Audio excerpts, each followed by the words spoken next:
અમદાવાદના વટવામાં માધવ પબ્લિક શાળામાં વિદ્યાર્થીને મૂઢ માર મારવાનો કિસ્સો સામે આવ્યો છે। માધવ પબ્લિક શાળામાં ધોરણ 10માં ભણતા વિદ્યાર્થીને અભિષેક પટેલ નામના શિક્ષક દ્વારા વગર કારણે માર મારવામાં આવતા મામલો બીચક્યો છે। તેમજ શિક્ષક દ્વારા બેરહેમીથી માર મારતા હોવાના સીસીટીવી પણ સામે આવી રહ્યા છે। આ સમગ્ર મામલે વાલી દ્વારા પોલીસ ફરિયાદ પણ દાખલ કરવામાં આવી છે।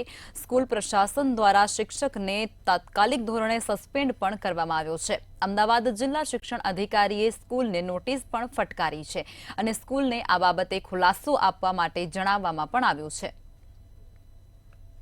અમારી માંગ એક જ છે કે આ સ્કૂલ બંધ થવી જોઈએ। આ સ્કૂલ નથી, જેલ ચલાવે છે આ લોકો। બધા ટ્રસ્ટીઓ થઈને અંદર છોકરાઓને વારંવાર મારા છોકરા નાના હતી 6ઠ્ઠી વાર માર્યો। આ છોકરા છે ના બેઠાયું એટલે મને છેલ્લે રડીને કીધું એને આ સ્કૂલ છે જ નહીં। ટ્રસ્ટી પોલીસ ફરિયાદી મેં કરી પણ પોલીસે મને સપોર્ટ આપ્યો અને એરેસ્ટ પણ કર્યો। હવે હું પોલીસ પણ કહું છું કે એના કડમથી કડમ સજા આપજો અને હું આ હાઈ કોર્ટ સુધી જવાનો છું। છોડવાનો તો નથી આ લોકોને। પૂર્વ વિસ્તારમાં આવેલી માધવ પબ્લિક સ્કૂલમાં શિક્ષક દ્વારા વિદ્યાર્થીને મૂઢમાર મારવામાં આવ્યો છે। આ સમગ્ર મામલે સીસીટીવી પણ વાયરલ થયા છે। જો વાત કરવામાં આવે તો પોલીસ ફરિયાદ પણ થઈ છે। માધવ પબ્લિક સ્કૂલના જે ટ્રસ્ટી જે છે સચિનભાઈ પ્રજાપતિ એમણે આપણી સાથે છે, એમની જોડે વાત કરીશું।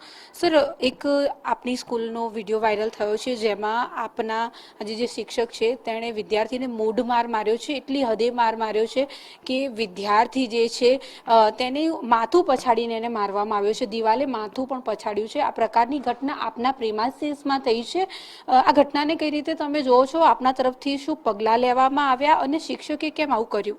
આ ખૂબ જ દુઃખદ ઘટના છે। જેવું અમારા ધ્યાને આવ્યું કે અમારા એક શિક્ષકને બહુ જ અમે જે બોન્ડ લીધા હતા કે કોઈ પણ પ્રકારનું માર મારવો નહીં કે માનસિક ત્રાસ આપવો નહીં, તેમ વારંવાર સૂચનાઓ છતાં આવું કર્યું છે તો અમે એ જ દિવસે શિક્ષકને સસ્પેન્ડ કરી દીધા હતા। સર, પોલીસ ફરિયાદ પણ થઈ છે અને આ પોલીસ ફરિયાદ જે છે તે વાલી દ્વારા કરવામાં આવી છે। સ્કૂલે કેમ આમાં હસ્તક્ષેપ ના કર્યો? જ્યારે આ ઘટના મળી એ દિવસે વાલી આવ્યા અને એમણે કીધું કે આ ટીચરને સસ્પેન્ડ કરી દો, એટલે અમે એ જ દિવસે ટીચરે વાલી ના કીધું તો પણ સસ્પેન્ડ કરવાના જ હતા એટલે એ જ દિવસે સસ્પેન્ડ કરી દીધા। એટલે એ દિવસે વાલીએ કંઈક ફરિયાદ કરવાનું કે એવું જણાવ્યું નહીં। એટલે પછી જ્યારે વાલીને થયું કે મારે ફરિયાદ કરવી છે એટલે અમે એમને સપોર્ટ કરીને તરત જ એમને ફૂટેજ આપ્યા અને અમે હંમેશા એ વાલીની સાથે જ છીએ। એ જ્યારે પણ કહેશે કે કાયદાકીય અમારી જરૂર છે ત્યારે અમે એની સાથે જ ઊભા રહીશું। સર, આ ઘટના બાદ આપના ત્યાંના પ્રિન્સિપલ છે એમને પણ સસ્પેન્ડ કર્યા છે, એનું શું કારણ?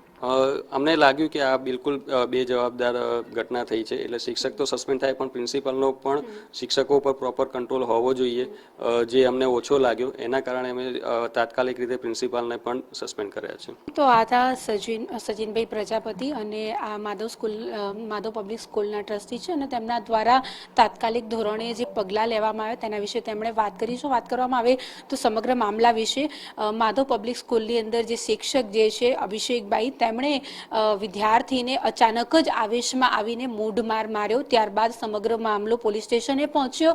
અત્યારે હાલ જે છે તે સમગ્ર મામલે કાર્યવાહી પણ થઈ રહી છે, પરંતુ એ જોવાનું રહેશે કે આ પ્રકારના શિક્ષકો જે છે તે ક્યારે આ પ્રકારનું કૃત્ય કરતા અટકશે અને ક્યારે આવા જે શિક્ષકો જે છે તેમના ઉપર એક કઠોર જે કાર્યવાહી છે તે કરવામાં આવશે। અને સવાલ એ થઈ રહ્યો છે કે હવે આ જે શિક્ષક છે તેના ઉપર કયા પ્રકારની કાર્યવાહી થશે।